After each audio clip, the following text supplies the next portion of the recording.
You are listening to Insurance Untangled podcast, where we explore the various challenges faced by dental practices due to their reliance on insurance.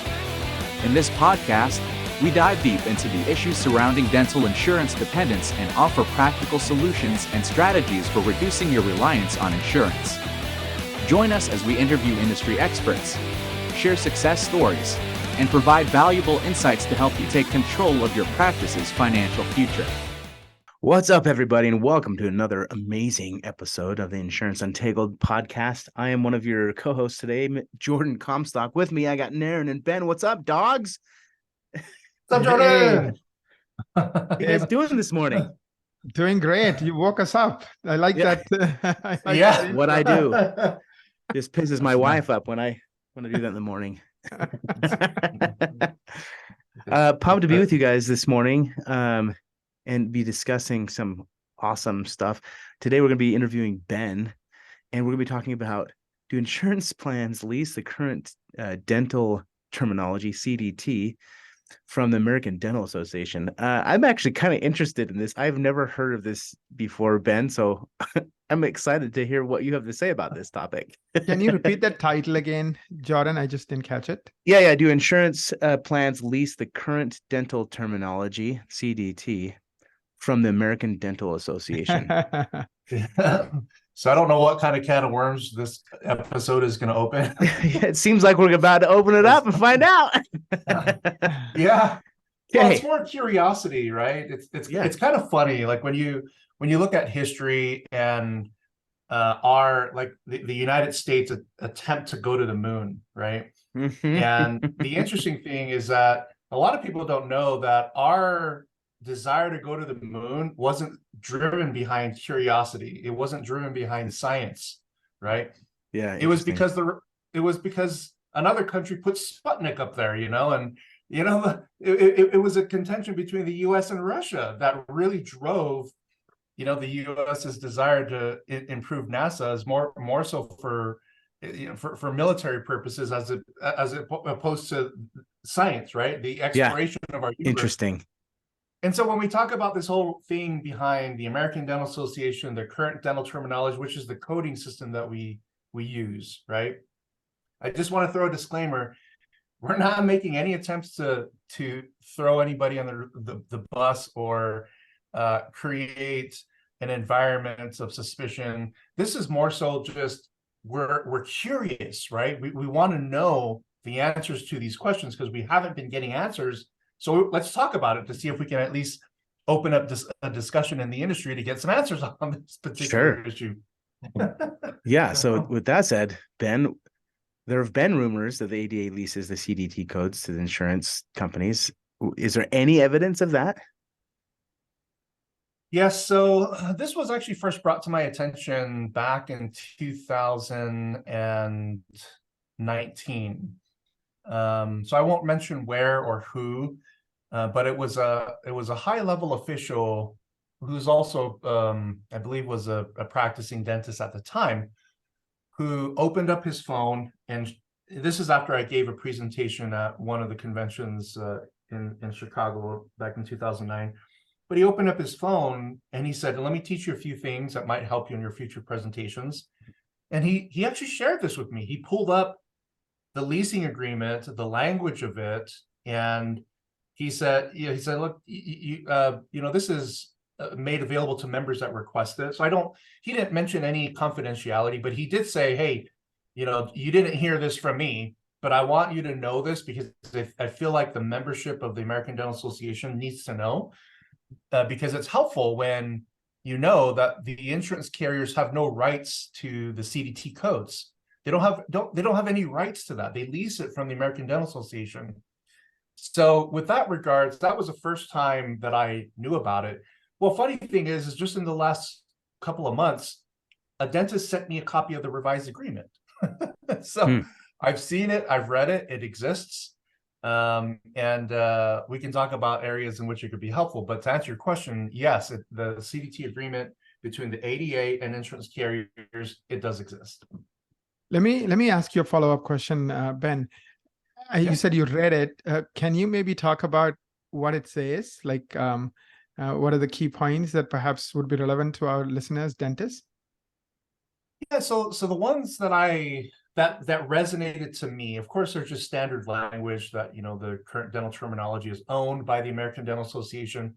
But one of the key things within that agreement, it says that the insurance carriers agree to not change, alter, or redefine, and I'm just summarizing here. This is not official legal language, and I am not an attorney. This is just, from memory and speculation, basically.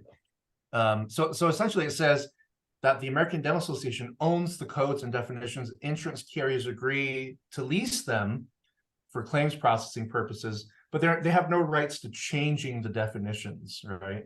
So that is a key component of the leasing agreement that I remember. But otherwise, other areas in terms of just standard, confidentiality, standard promises are pretty much the same as any other type of leasing agreement that you would have of this type of magnitude, or this type of CDT arrangement, right? So anyway, that's what I remember in there, and I have a copy of it, but I'm afraid to read any components of it because I don't own them, so I can only speculate. So the ADA, essentially how it works is, this is just me being curious now. So you, as a dentist, you pay a subscription to be a member of the ADA. Is that how it works? A yearly subscription? That's right. Yes. You have to be a member, Yep. right? And then, so they have a multi-sided market where they are selling to practice owners and getting them to pay for the subscription. And then they're selling to the insurance companies I would say their CDT codes, access to them. Is that what they're doing? So I'm not entirely certain about the financial arrangement, or if any exists. I've been told that there have been, but I can't verify that. Yeah, we can't verify it. But I would imagine if they have an agreement of some sort, there's got to be some type of financial exchange, right? Like I have agreements with people using my software, and there's always some type of financial exchange, right? That's kind of how my mind's thinking about this. There could be. And so here's my ask, because I know that this recording is going to reach an American Dental Association official. Sure. Is that it's not necessarily, it's just more curious. I know how to use this agreement language to help in the claims appeal process. Yeah, so how do we do that? Well, let me just throw my plea out there to the ADA officials real quick. It just seems like to me that this particular agreement, like none of the members know about it. None of the dentists know that this type of arrangement exists. I think, and I don't know why. I don't know what the intent is to keep, and I don't know if it's intentionally being kept a secret that this type of agreement exists. But from my experience, it's been very helpful for dentists that know that such an agreement exists. And when they communicate with the ADA is willingly and freely sharing information about the leasing agreement. But I think it would be a good idea for all the members to know, because the leasing agreement itself does help resolve and settle a lot of claims abuse, right, between doctors and insurance carriers, primarily surrounding changes in code definitions that the insurance carriers agreed not to do. So if you're a member, can you repeat that? Repeat that, Ben, the last sentence you said. Just repeat it, please. Yeah. So essentially, the agreement itself helps doctors enforce claims denials when in situations where the insurance companies are changing the code definitions in an effort to deny a claim. A classic example is patients that have periodontal disease, right? According to the Centers for Disease Control, over 50% of the adult public here in the United States has periodontal disease, gum disease, for those of you that need to make that connection. And so when you submit a case of scaling and root planing to an insurance carrier, a lot of times the insurance carrier will come back and say, well, that doesn't meet our understanding of scaling and root planing, right? And yet the practice has followed all the guidelines listed to the CDT, all the indications necessary to diagnose periodontal disease, and yet the insurance company is saying, nope, that's not perio, we're not going to pay it, right? They're very careful about their wording, but they just say, this doesn't fit our criteria, which in a roundabout way, it doesn't fit the CDT definition, right? And so they change that, and they even go to the extent sometimes of telling patients your doctor overdiagnosed you. So a patient that truly has gum disease now doesn't believe that they have it, they don't follow, they change dentists, they don't follow the right protocols, they don't get the right treatment. 10 years later, their teeth start to fall out. Who's at fault, right? So I think this is one of the reasons why this agreement exists, is that you let the clinicians be the clinicians and do their work professionally. And the insurance carrier, you determine, whether it's a clean claim and you pay it accordingly, but you don't make an attempt to change the definition just so that you can deny a claim. So that's to me, that's why all the ADA members need to know this agreement exists, because for me, it's been extremely helpful in appealing denied claims. That's interesting. So can you kind of give an example of how you use this knowledge to fight back and say, hey, you can't deny this claim? Can you give us like a specific case that happened recently, Ben? Yes. So, of course, I got to protect the identity of people that are involved. So, essentially, not too long ago, I recommended to a client to contact the American Dental Association and said, hey, it looks like you have a solid case of the insurance carriers redefining the definitions. And one of the best ways to appeal that is to get the contact for the American Dental Association that governs the leasing agreement between the insurance company and the ADA, and ask for some advice. So I was then subsequently copied on a lot of those emails. And what I found is that the ADA actually, they're very open and very, very helpful to member dentists. And again, this is exclusive to members, right? For obvious reasons, they're the ones that pay, to keep the organization afloat. But the ADA responded positively, and they said, "Hey, have the patient sign these HIPAA release forms, then send us all the information, the claims information, and we will review it, and we'll have our attorneys review it and determine whether the insurance carrier has violated the leasing agreement." And sure enough, the response was, "Yeah, the insurance carriers violated the leasing agreement." So it sounds like I go ahead. Yeah. Sorry. Go finish your sentence, then I'll ask my question. I've seen this a number of times where when the ADA is copied on when a doctor appeals and then they throw out, "Oh, you violated the CDT agreement," and they copy the ADA's legal counsel that's over the CDT agreement. Sure. 100% of the time, the insurance carriers reverse their denial, right? They sort of backpedal. But the other part of it, it's almost like bullying till somebody, the bigger bully, comes in and says, "Stop it." Yeah, it sounds like the ADA, the reason why they lease it out is to control the wild insurance companies. Wild West. Right? Yeah. That's what it sounds like, but I don't know. It's a system. To me, it's a really good system of checks and balances. Yeah. But nobody knows about it, right? Nobody knows about that path to appeal claims, which I think is the reason why a lot of doctors end up terminating their memberships with the ADAs, because they don't know or tap into all the different services. So that's like one of the benefits of being a part of the ADA is the help to negotiate, or to, if you're dealing with an insurance issue with claims, they can jump in and help because they lease the codes over to them. They can be like, "No, we're going to hold you accountable," type thing. Yeah, I think so. And I love the ADA for that. At least in my experience in observing members of the ADA go through this process, you see those particular practices see fewer and fewer denials over time, right? Fewer delayed because they're afraid of them, because it's almost like they know they're going to call ADA if they mess around. Yeah. They're like the police. Yeah, that's interesting. Yeah. So using that to negotiate anything. Actually, this happened to us, Jordan. We had a neighbor. They would, literally throw these pucks, and literally it will come into our garden and pucks, like hockey pucks. Hockey pucks, right? Oh, that's right. You're in Canada. Canada, right? I mean, it's like pretty dangerous. And we told them, be mindful who's around, and just don't do this when we're around, in our backyard. Nothing happened. And finally we called the cops, and boom, it stopped. So, yeah. Interesting how that works sometimes, huh? Yeah. Sometimes, people, it's funny because I think people and organizations in general, they fear authority. Exactly. Fear, especially when you're doing something wrong. Right. Is that how it works, Ben? It has for me my whole life. When I do something wrong, I hide from my dad. You hide. You're Well, man. I hide from my teachers first, because if you get spanked by your teachers at school in Samoa, you get it tenfold when you get home and your parents found out that you were being naughty at school. Yeah. That's funny so and sad. it's life.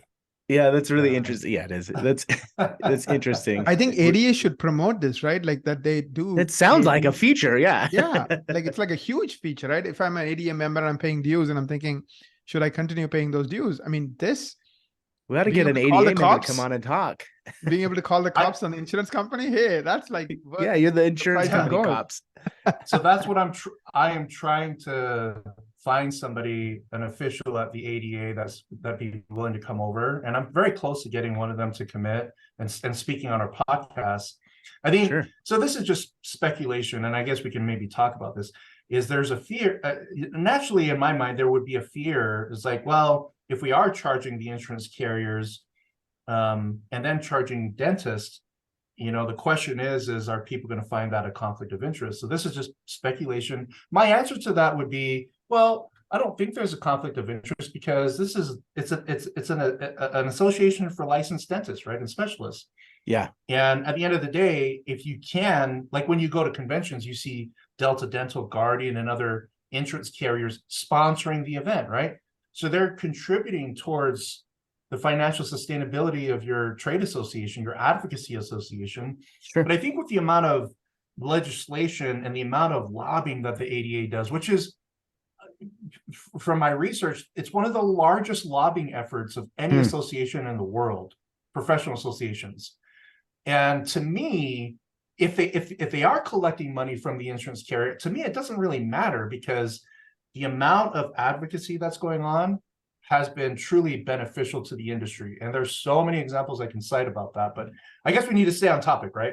So yeah, you're good. So I have a question. Do you think it's helpful for non-ADA members to join the ADA to get access to the CDT compliance issues that they may be experiencing with insurance? I think so. And so this is just my opinion, is based upon my clients that have an ADA membership versus those that don't. So those that don't have a membership can't really effectively go this route by saying, hey, the ADA says that you can't change the code definitions.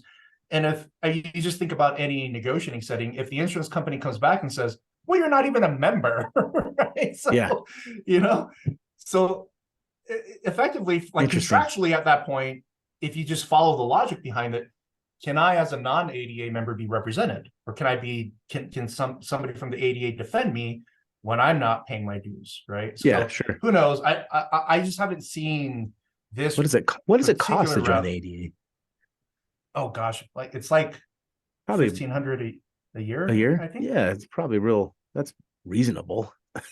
Well, I don't know. Don't take my word for that if you're not an ADA. If you are, well, I mean, whether you are or aren't, that's just a pure guess based upon what I've been told, is that it's about $1,000, $1,500 a year to join. Thank you so much, Ben. I had a question. So let's say somebody is really, really curious. They want more resources, especially perhaps they're getting denied all the time, right, by the insurance companies, and they're not sure, is it because they're doing something wrong, or is it because the insurance company is changing the rules without them even realizing it, and then they want to hold them accountable? Like, where should they go next? Are there any resources? Can you or your team help, Ben? Yeah, absolutely. So we, in terms of just general claims appeals, if you're struggling with that, I recommend, you can contact us through our website. I put you in touch with Tessina, who, if you've joined any of our webinars, Tessina, of course, is featured on our very first webinar, and she is a true insurance expert and has so many different success stories behind fighting insurance companies. So contact us. Go to veritasdentalresources.com. Just put in the subject line Tessina or help with claims appeals. And if you're a member of the American Dental Association, I can then give you further instructions from there on how to contact the officials at the ADA to get a copy of that leasing agreement, and even some coaching and instructions on how to use that to your benefit, right? So on that part there, yeah, just give us a call, send us an email. We'd be helpful. We'd be happy to share any helpful resources to anybody that has questions about today's episode. Thank you so much, Ben. I learned a ton. Of course, Jordan, thank you for always just being the life All of the my party. BS, yeah. I was being polite. Anyways, so thank you guys for this awesome episode.